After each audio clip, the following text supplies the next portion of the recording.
welcome into this edition of Gator Bytes on the 1010XL.com podcast network, also being simulcast on the Florida Gator 1010XL Facebook page. Today's Gator podcast is brought to you by Southeast Orthopedic Specialists. They're Northeast Florida's leading orthopedic center, providing an unparalleled level of care across numerous locations in both Jacksonville and St. Augustine. That includes Riverside, Northside, the South Side, the beaches, Fleming Island, and St. John's. He is Denny Thompson. I'm the hacker, Ryan Green. The Gators coming off a impressive road win against Texas A&M. And Denny, look, people are going to say A&M had a lot of guys out, and that's true. They did. At the end of the day, it's a close game at halftime.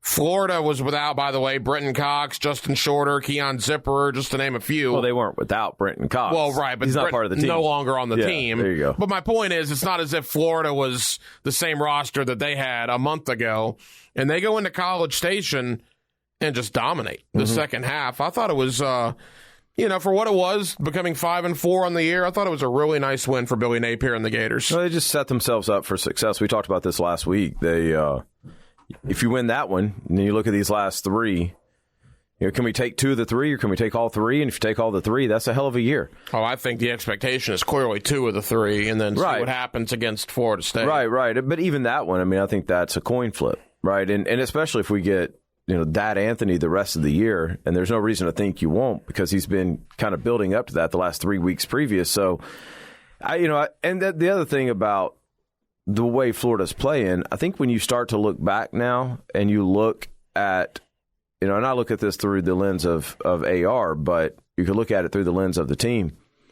You start to look at the way they played Georgia, you start to look at the way they played Tennessee and LSU, and you start to realize, and even Utah, you start to realize, well, dang, nobody else is playing these teams like that. Alabama played Tennessee well, but I was at the Georgia-Tennessee game, and Tennessee didn't have a chance. Right? And so you look at that and you go, okay, well, Florida made that a one-score game, and then against Tennessee they had a chance at the end. Okay, they've had a tough schedule. They're not a great team, but you have to start admiring the fight that's in this team, the resilience that's in this team, and then a little bit deeper you have to realize, okay, maybe there's a little more talent there than what we think because they're hanging in with the elites. And look, to be fair, if we're going to destroy the Gator defense and the coaching staff in the bad times, you got to give them credit in the good times. And at halftime in College Station, I don't know what Patrick Toney and that staff did, but A&M could do nothing in the second half. Well, this is why you absolutely don't change coaches after 1 year. You do not change coordinators after 1 year. I think that sets programs back when they do that 2 or 3 years. Because even if the coordinator schematically, what they did this year wasn't right, he's now got a year to know what his young guys coming up look like. They've got a year learning the scheme.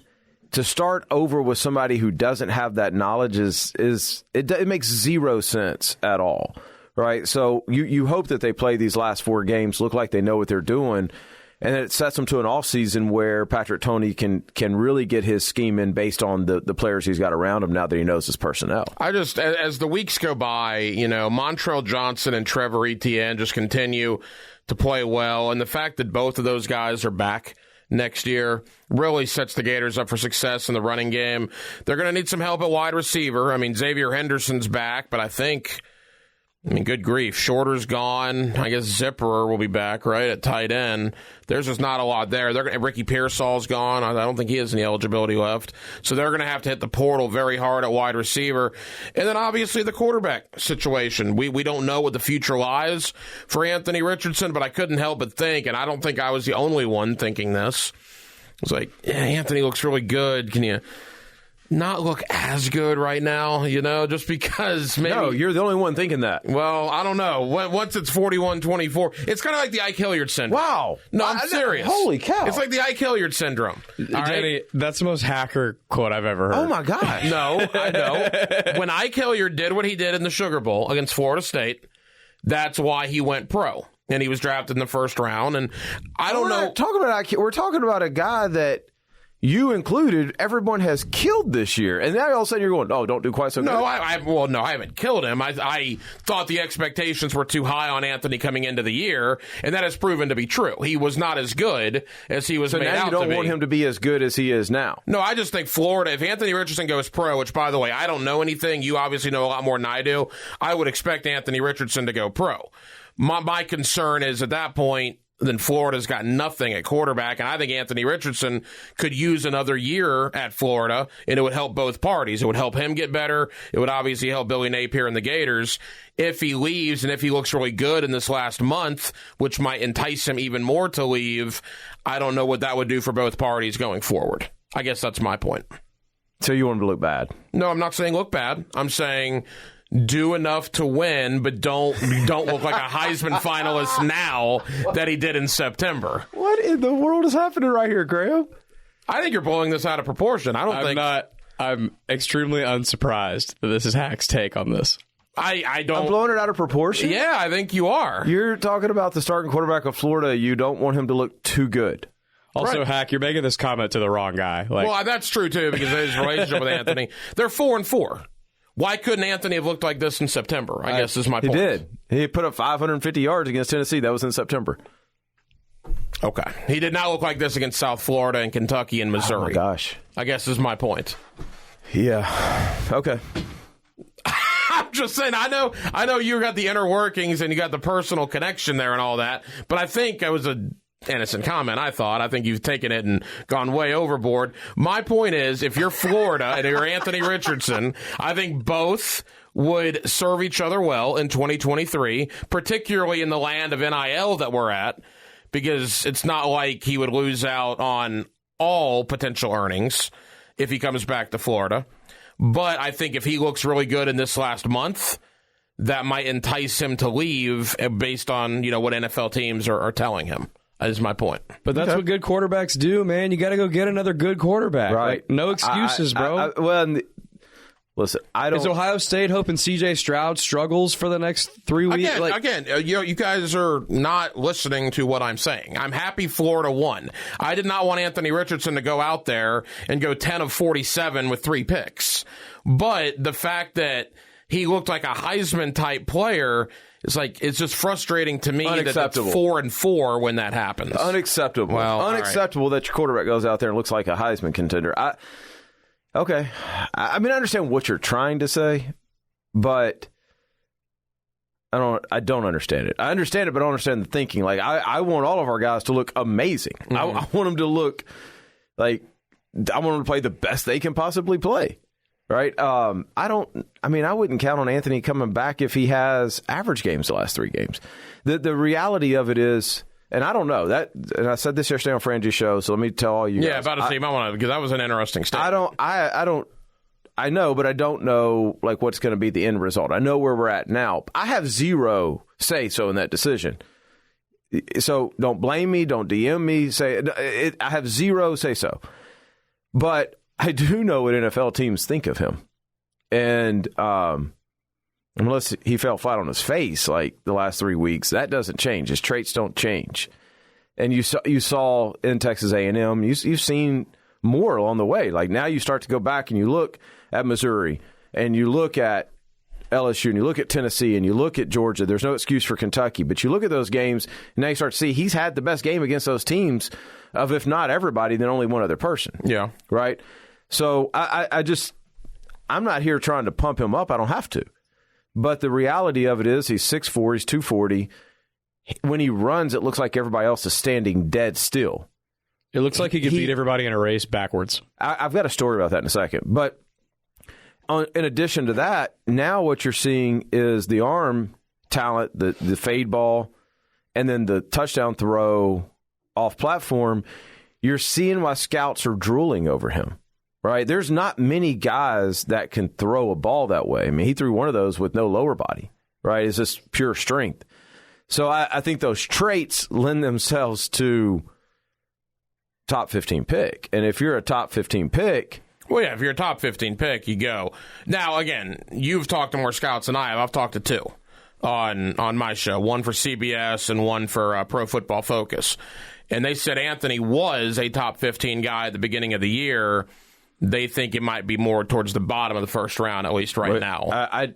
We'll see. But even if it's the bottom of the first round, there's no way I'd go back to school. Right. No, I agree with that. Now, having said that, if Anthony leaves, which I think you'd probably have to assume that at this point, is the starting Florida quarterback in 2023 currently on the Gators roster? No. So you don't believe it'll be Jack Miller, Jalen Kitna, or Max Brown? No.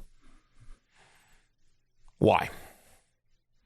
I mean, Jack Miller committed to Florida. Obviously, they liked him. Well, Jack Miller committed to Ohio State. Well, right, and then he left. And came to Florida. Yeah. I mean, I just don't think that they're one of the guys. I think it's going to be an active portal.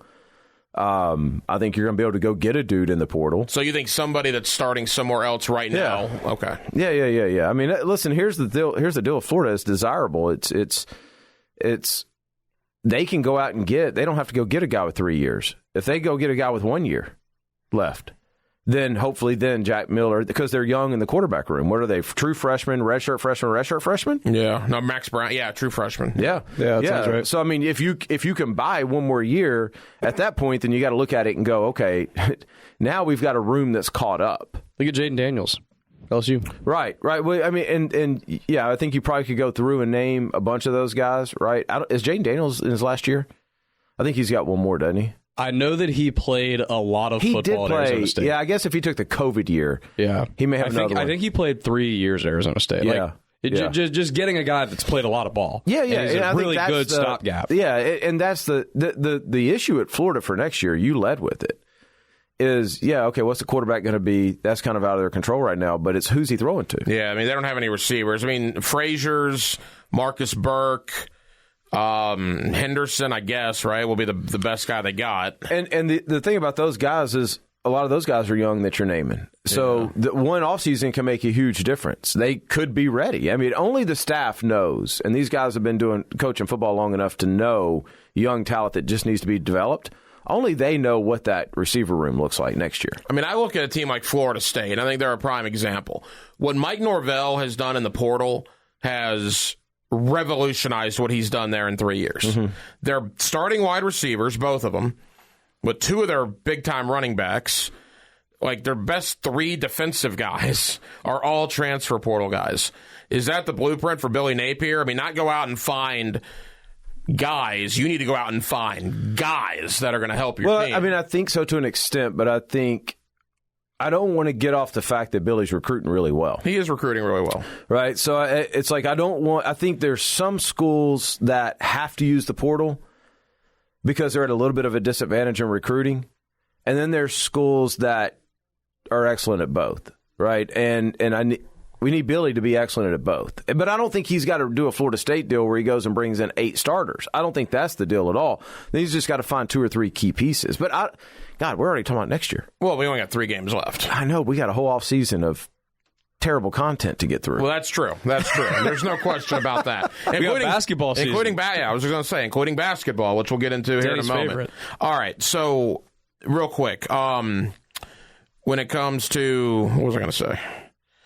Marsh, you threw my train of thought. By the way, for the record, there. I do like basketball. Just did not like. Yeah, they started out with a victory over Stony Brook. All right, so Anthony Richardson. All right, let's just circle back to him for a second. If it wasn't a money issue, and obviously, I mean, if he's going to be a first-round pick, you go. Could he be better off with another year at Florida? Would it help him 5 years from now to come back to Florida in 2023? I don't know. I mean, I think it depends on the situation he gets drafted into, right? Like if you, and I'm not suggesting any of this, but let's just hypothetically say he goes to Tampa and he gets to sit behind Tom Brady for a year. Well, there's nothing you're going to do at Florida that's better than that. Right. Or even Minnesota, you go sit behind Kirk Cousins for a year, right? That's a pretty dang good situation.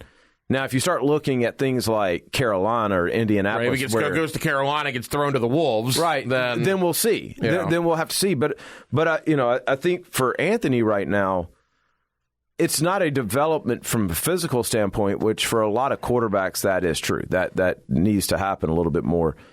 For him, it's going to be very valuable at having an offseason with a bunch of snaps to go back and go, okay, here's where I was weak and here's where I was strong.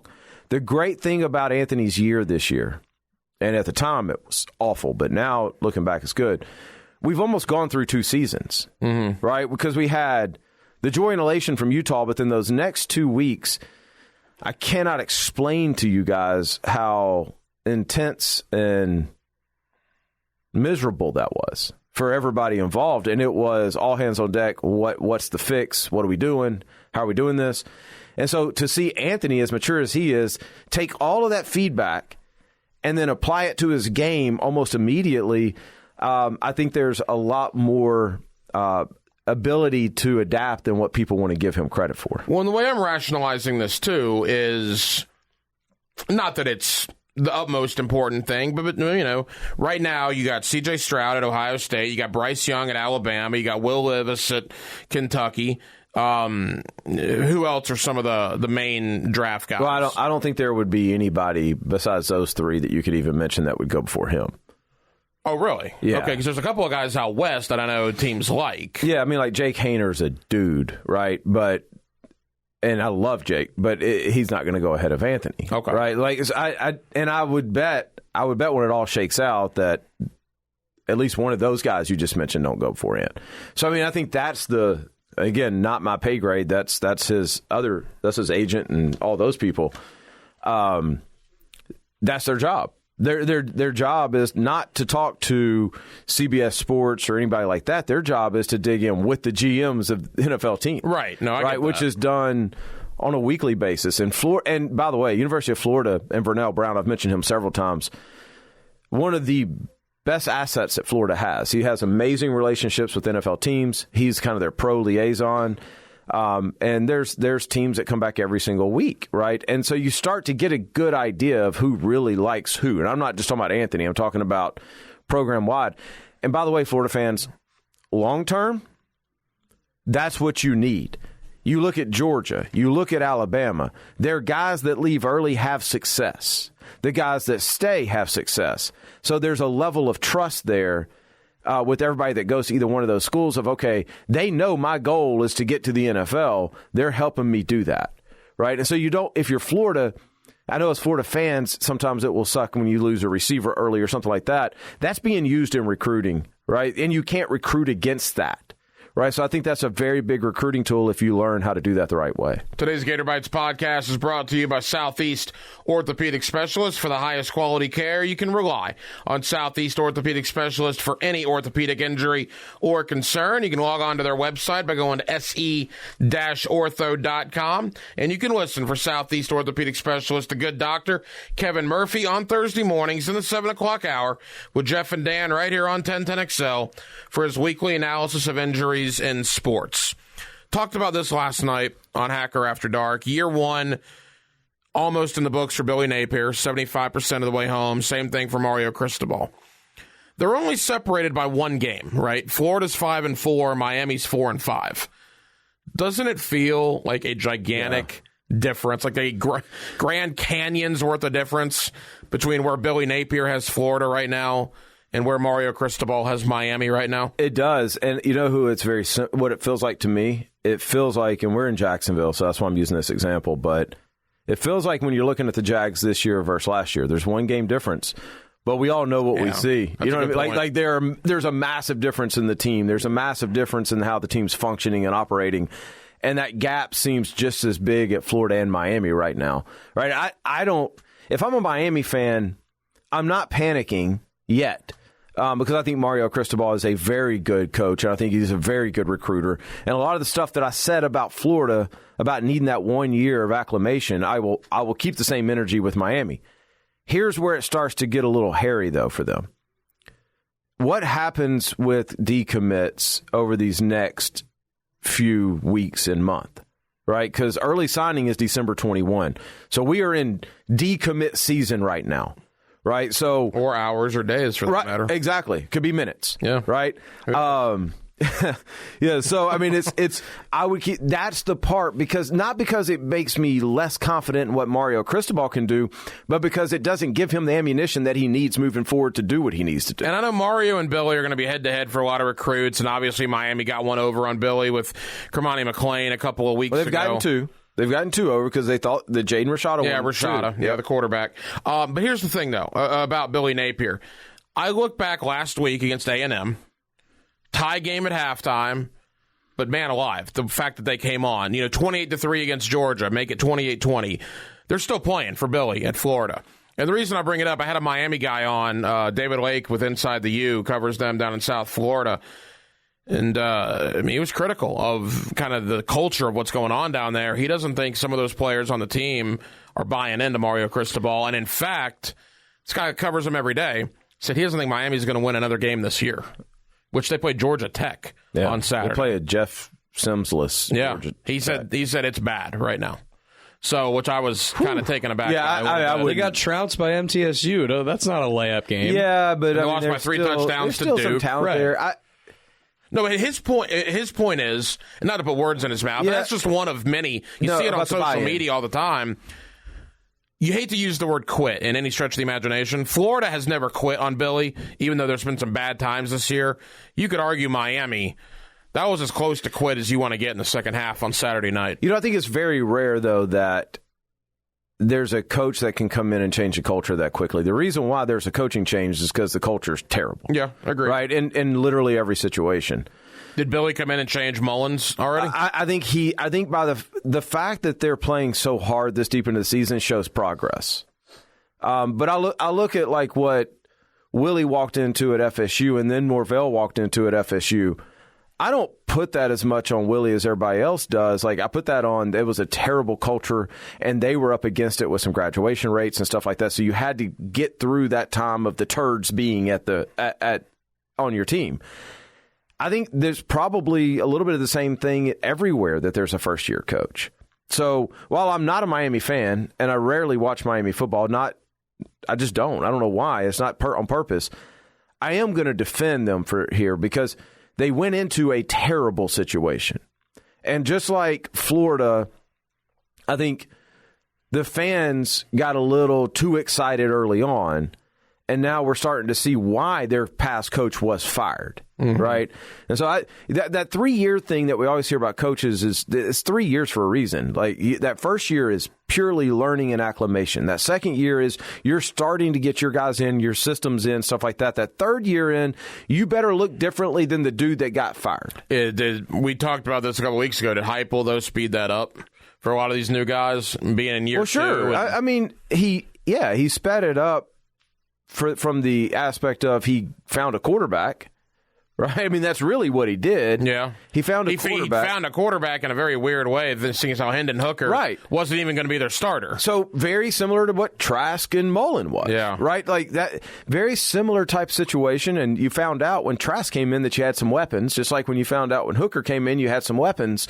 So yeah, I mean I think he didn't speed up everybody's clock, but if I'm looking at it, I'm going, okay, well it can be done. In today's day and age of transfer portal, it can be done where we can get a quick flip like that. But the average expectation is like you got to give them to that year 3, unless it's a Brian Harsin situation where everybody involved is done, right? But in most situations, I think you have to give that coach year 3, and you have to give the coordinators at least 2. And I just put pressure on Billy Napier this offseason. From a playmaking point of view, you look at what Tennessee has with Tillman and Hyatt and McCoy. You look at what LSU's got with their guys. Now, granted, most of those were Orgeron guys that Kelly inherited, but they're certainly performing very well. Florida just doesn't have a lot of guys on the outside, and they have to find them in the transfer portal because you can't rely on true freshmen as good as they are. They got a good receiving class. You can't rely on true freshmen. You got to go find your Jalen Hyatt. You got to go find your Brew McCoy if you're Billy Napier this offseason. Yeah, no, I think you definitely do. But again, and I go back to, we talked about this last week. I think that Tennessee-Georgia game, in my mind, was the most predictable game of the year. Like I think I said last week that I thought they would win by 17 or something around those lines. They could have beat them worse. And what that proves is the teams that recruit well consistently will always dominate. They will always, no matter what's happening in the transfer portal or anything like that, if you put together a run of 5 to 7 years of recruiting dominantly, you're going to dominate because your players are better than their players and they've been in your system the entire time.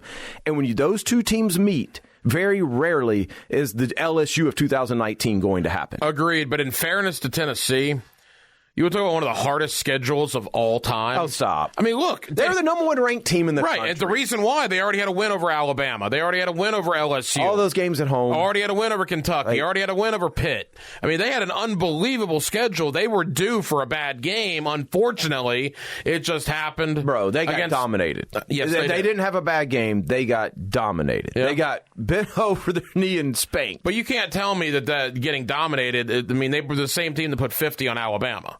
And Nick Saban. And is Alabama a great team this year? Texas A&M took them to the brink. Texas took them to the brink. They've lost 2. Yeah. I think Alabama's pretty good. I don't know about could great. easily have 4 losses right now. Yes. No, great. They don't. They have 2. Yeah. And they lost 2 games by 2 plays. I mean, okay, but what's the point? I mean, Georgia dominated Tennessee, period. Yeah. I don't understand what we're even arguing about. And they dominated because they had big-time recruits playing DB, manning up on those receivers, winning. I was there. I saw all 22. I was sitting right there. Tennessee did not have a chance. They didn't. There was nobody open ever. Right. I guess my point is, it's hard to imagine a team winning every game that Tennessee's had to play. I mean, they're the only team in America that's had to play Alabama, Georgia, and LSU. That's an incredible schedule they've played. And the fact they beat LSU, they beat Alabama. I mean, obviously the committee's giving them the benefit of the doubt. The committee only dropped them to number 5. No. Listen, I'm not saying they're not a good team. My only point was you're always better off when you have a long-term success in recruiting. That's my point. We're talking about the second-year thing. That's where this whole conversation started. And when you talk to Florida fans, who are the teams that they want to be? They want to be Georgia. They want to be Alabama. They feel like they should be. Well, if you're going to be that, you have to recruit for a long term.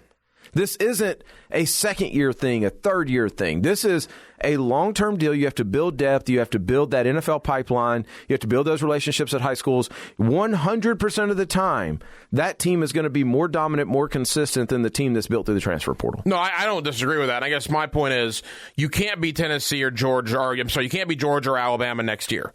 Kirby's in year 7, Saban's in year, 15. Could you beat Tennessee next year? Yeah, but that's where it started. That's only going to get you so far. It's gotten Tennessee to number 1 in the country and number 5 right now. I guess that's my point. Can Florida do that? I don't know. You got to find their quarterback. Yeah. If 15's not there, I think, like, for me, I don't care about being Tennessee in year 2. I care about being Georgia in year 4 and 5. I think that's my point. If we're Tennessee in year 2. In 2017, Georgia was in the Natty and should have won it, though. To Hacker's point. Agreed, yeah. So you talking about the Alabama year? Yeah. Yeah, agreed. I'm saying long-term, there's enough evidence to suggest that your efforts go, and I think Billy's doing this, by the way, and this it excites me. You put your energy into recruiting. You put your energy into developing. You fill in through the portal. Right. But we're in a day and age, and correct me if I'm wrong, in your opinion, we're in a day and age where 7-5 in year 1, if you get to 8-4 in year 2, people are not going to be happy about that. They're going to want to go from 7-5 to 10-2. Well, I love all of our listeners, but that's when you say bump people. That's when you say, I know what I'm building. If I go 7-5 to 8-4, and it looks different, and we've got young guys playing, and we've got another top 5 recruiting class, that I don't care what people say, because those same people the next year, when I go 11-1 and we're in the playoff, are going to love me. Right. And so my long term is going to look much better than if I give them a flash in the pan second year and I'm not focused on that other stuff. Hey, don't get me wrong. I love instant gratification. All right, I don't know of anybody that doesn't love instant gratification, but I do hear you that long term gratification is also very enjoyable. But I think there's this fantasy, right, in all of sports at every level of we're so into the coaching hires, and that's such a big business now. We're so into that opening press conference, and That for some reason that we think that there's guys that just pop. And all they needed was a new coach, and it's done. And you just got to realize, like, there are situations like at retirement and stuff like that, but 99% of coaching hires come after a coaching fire, right? There's a reason that coach got fired. Right. No.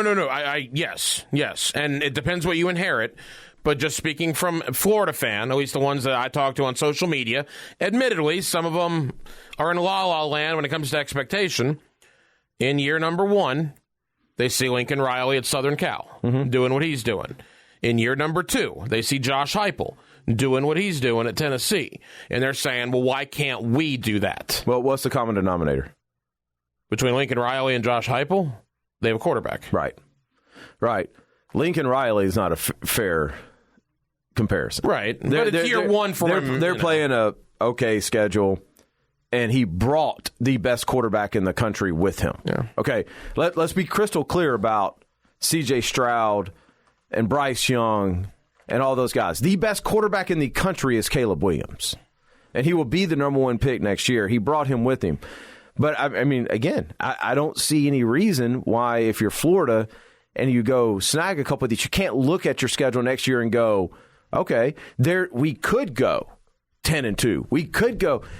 All I'm saying is you got to understand there's still some stuff left from that previous regime that didn't work out. And it's hard to change people like that. Today's Gator Bytes podcast is brought to you by Southeast Orthopedic Specialists. They're Northeast Florida's leading orthopedic center, providing an unparalleled level of care across numerous locations in both Jacksonville and St. Augustine. That includes Riverside, Northside, the South Side, the beaches, Fleming Island, and St. John's. We're almost out of time.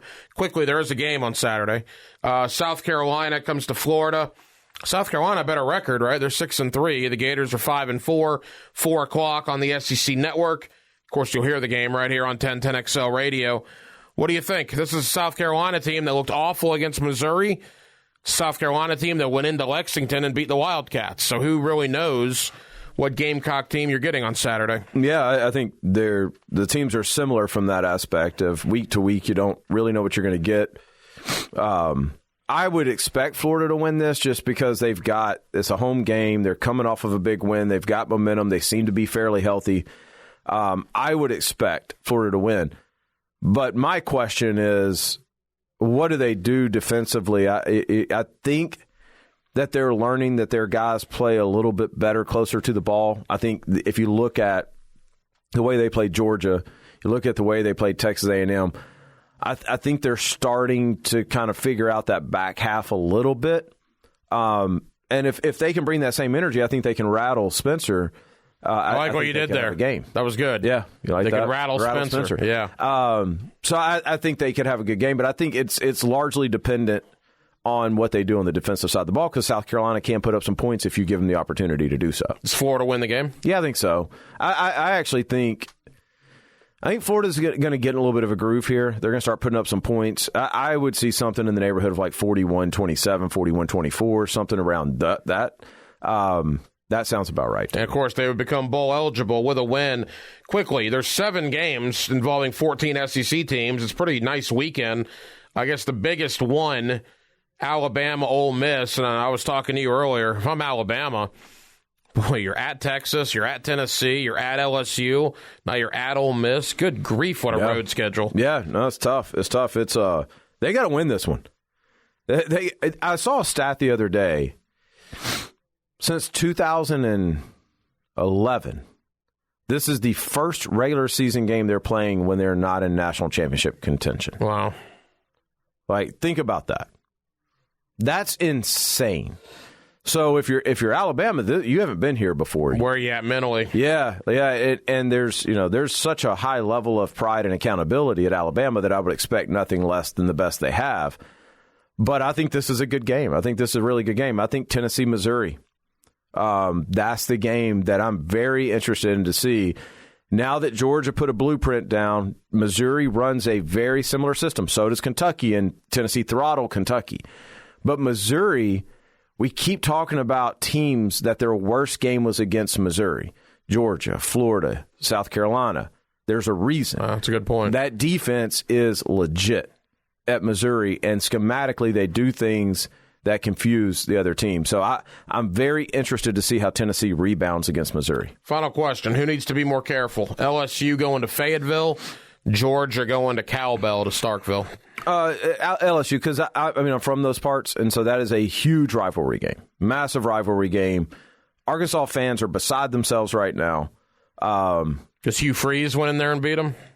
Yeah, I think that's part of it, and the year hasn't gone the way it started. I think at the end of the day, that's what it is. They had high expectations. They have a good quarterback and they just haven't met those expectations. So I think Arkansas is probably putting a lot into this game.